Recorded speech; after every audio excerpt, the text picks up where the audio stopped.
ایک مشکل روایت میں آپ کی خدمت بیان کرنے کی کوشش کر رہا ہوں، میرا ساتھ دیجیے گا۔ نبی سرکار حضرت امام محمد تقی علیہ السلام کی خدمت میں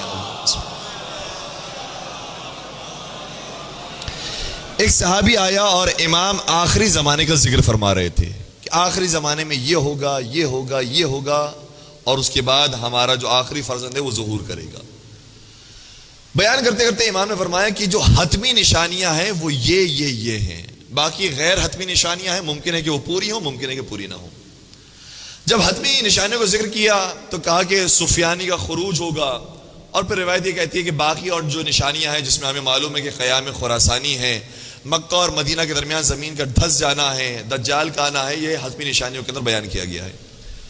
کہ جب حتمی نشانیاں بھی امام نے بیان کر دی کہ جب یہ پوری ہوں گی تو پھر امام کا ظہور ہوگا، تو میرے ذہن میں سوال آیا۔ اب سوال غور سے فرمائیے گا۔ سوال یہ ہے کہ ہمارا ایک عقیدہ ہے کہ پروردگار کبھی کبھار بدا سے کام لیتا ہے۔ بدا کا مطلب یہ ہوتا ہے کہ ایک چیز جو بظاہر ایک خاص طریقے سے چل رہی ہے، اچانک اس کے اندر پروردگار تبدیلی لے کر آتا ہے۔ مثال کے طور پر ایک طریقہ جو چل رہا تھا امامت کے سلسلے میں وہ یہ ہوتا تھا کہ ہر امام کے بعد جو دوسرا امام بنتا تھا وہ ان کا سب سے بڑا فرزند ہوتا تھا۔ مولا کائنات کے فرزند جو سب سے بڑے تھے امام حسن امام بنے ہیں، مولا امام حسین کی جو سب سے بڑے فرزند تھے مولا سید سجاد وہ امام بنے، مولا سید سجاد کی جو سب سے بڑے فرزند تھے امام باقر وہ امام بنے، جو ان کے سب سے بڑے فرزند تھے امام صادق وہ امام بنے۔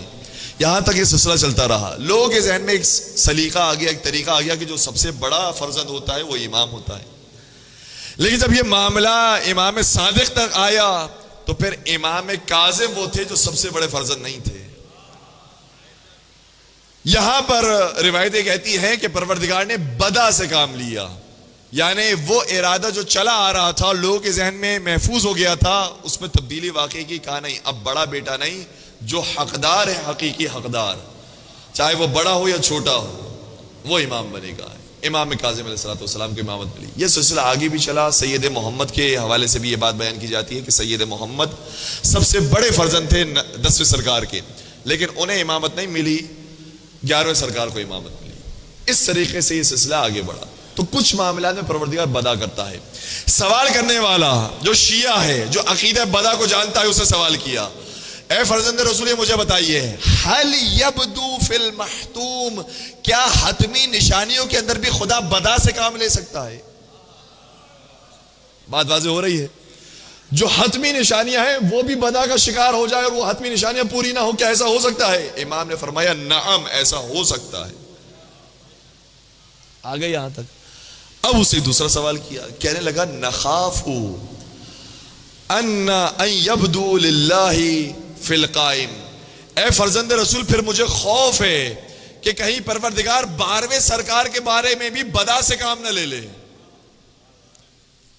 کتنا یہ سمجھدار، کتنا ذہین یہ شاگرد ہے، کہنے لگا کہ 12ویں سرکار کے بارے میں بھی کہیں ایسا نہ ہو جائے کہ پروردگار بدا سے کام لے لے اور ان کی حکومت ہی قائم نہ ہو، ویسے قیامت آ جائے، کہیں ایسا نہ ہو جائے۔ امام نے کیا خوبصورت جملہ ارشاد فرمایا، اور پھر میں اس آیت کا ترجمہ پیش کروں گا جسے سرنامہ کلام میں بیان کیا تھا تو آپ کو لطف آئے گا۔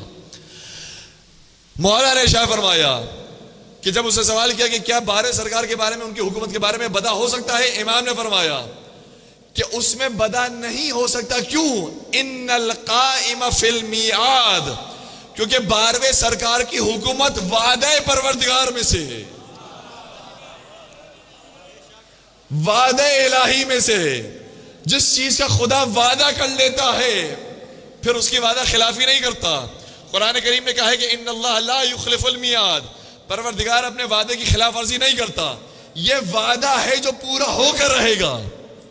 اب اس آیت کو سنیے گا جسے میں نے سلام کلام میں بیان کیا، وعد اللہ الذین آمنوا منکم وعملوا الصالحات لیستخلفنہم فی الارض کما استخلف الذین من قبلہم، یہ پروردگار کا وعدہ ہے سارے مومنین سے۔ میرا ساتھ دیجئے گا، خدا کہہ رہا ہے میرا وعدہ ہے سارے مومنین سے جنہوں نے مجھ پر ایمان لے کر آئے اور عمل صالح کیے ہیں، ان سے کیا وعدہ ہے؟ لَيَسْتَخْلِفَنَّهُمْ فِي الْأَرْضِ، اس زمین میں ضرور انہیں خلیفہ بنائے گا، كَمَا اسْتَخْلَفَ الَّذِينَ مِن قَبْلِهِمْ، جس طریقے سے ان سے پہلے والوں کو خلیفہ بنایا تھا۔ تو یہ وعدہ الہی ہے، اور وعدہ الہی میں کبھی بدا نہیں ہوتا۔ درود پڑھ دیجئے محمد و آل محمد۔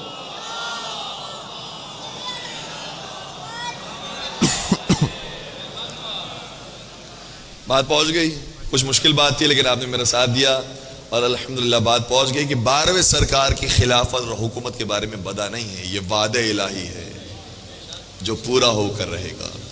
کسی نے کیا خوب کہا تھا کہ صحیح کو صحیح، غلط کو غلط لکھو، جب بھی لکھو ہمیشہ سچ لکھو۔ صحیح کو صحیح، غلط کو غلط لکھو، جب بھی لکھو ہمیشہ سچ لکھو۔ ہمارے عریضوں سے کیوں ہوتے ہو خفا، تمہارا بھی کوئی زندہ ہے تو اس کو خط لکھو۔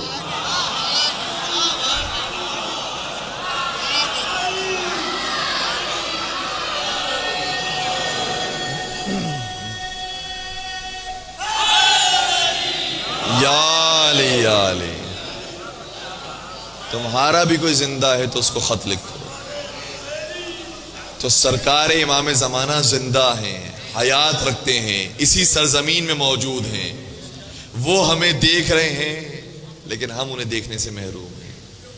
مولا وہ زمانہ کب آئے گا کہ نرا و نراک، ہم آپ کو دیکھیں گے اور آپ ہمیں دیکھیں گے۔